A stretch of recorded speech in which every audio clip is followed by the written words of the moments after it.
Hi, in this video we are going to discussing about CCP decision tree.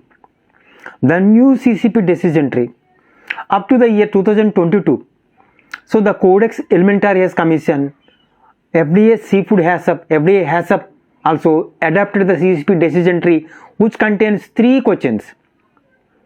The CCP decision tree initially was developed by NAC-MCF, National Advisory Committee on Microbiological Criteria for Food and Feed, which contains 3 questions to determine the potential significant hazard is CCP or not at particular step.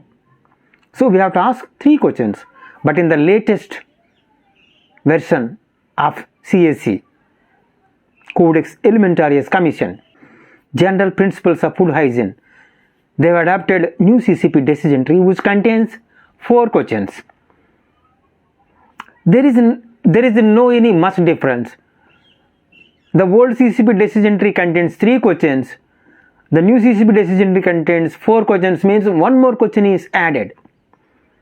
And the remaining questions in the new CCP decision tree, just they have rephrased the sentence. That's all. Just have a look what's the difference between CCP decision tree older one and CCP decision new one.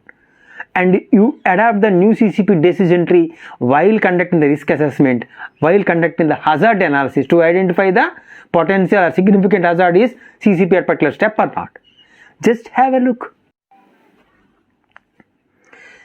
In old CCP decision tree, 3 questions, 3S means CCP. First question is, does this step involve a hazard of sufficient risk and severity to warrant its control? Second question, does control measures for the hazard exist at this step? Third question, is control at this step necessary to prevent, eliminate or reduce the risk of the hazard to consumers?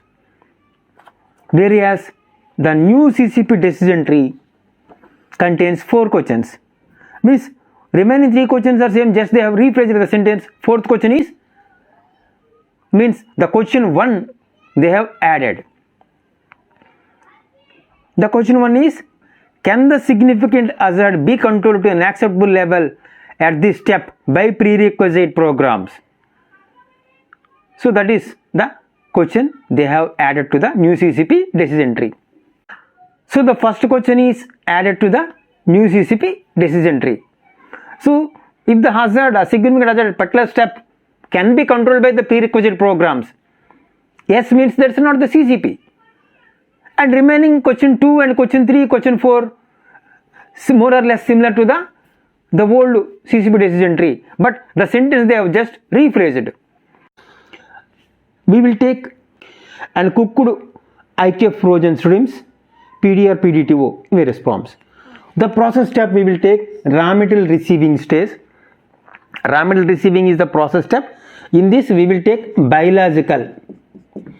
So biological raw material receiving stage.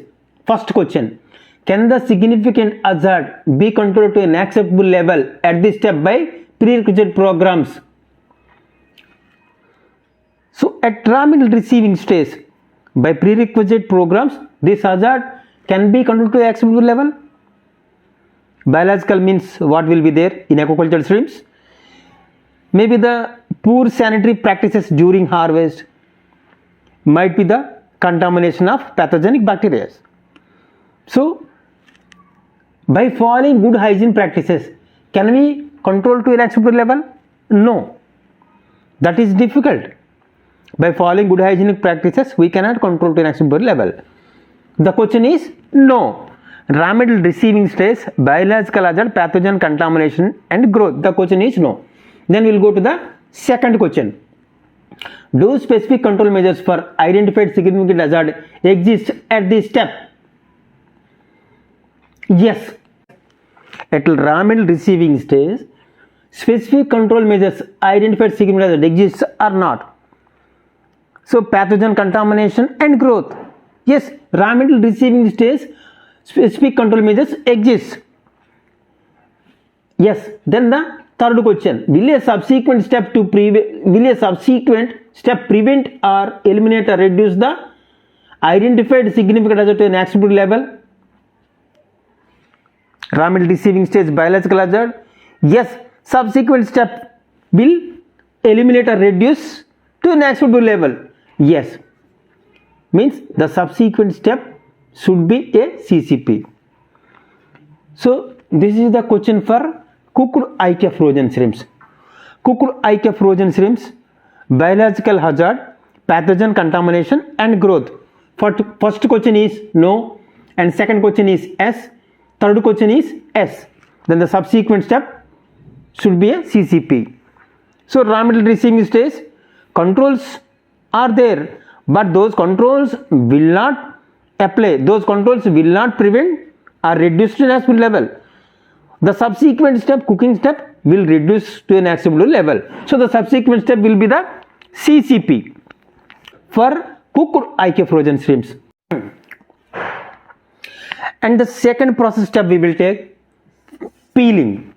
Cooked IK frozen shrimps, peeling. So the first question is yes or no. Can the significant hazard be controlled to an acceptable level at this step by prerequisite programs?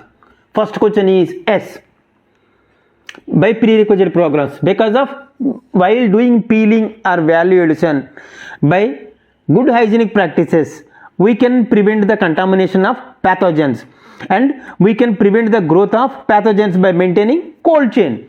So that is why peeling step is not a CCP, so it can be controlled by good hygienic practices. And value addition section is also not a CCP, grading step is not a CCP, washing step is not a CCP, peeling step is not a CCP, because of this step can be all these process steps, peeling step, value addition step, grading step, icing, all these steps can be controlled by prerequisite programs, good hygienic practices. Yes, so these steps are not a CCP, the process step at which controls can be applied. So these are all the control steps. What about cooking step? So the first question is, can the significant hazard be controlled to an acceptable level at this step by prerequisite programs? No. Then the second question, do specific control measures for identified significant hazard exist at this step? Yes. Will a subsequent step prevent or reduce to eliminate acceptable level? No. Then fourth question, can this step specifically prevent, eliminate or reduce the identified significant hazard to an acceptable level? Yes. Then this step is a CCP.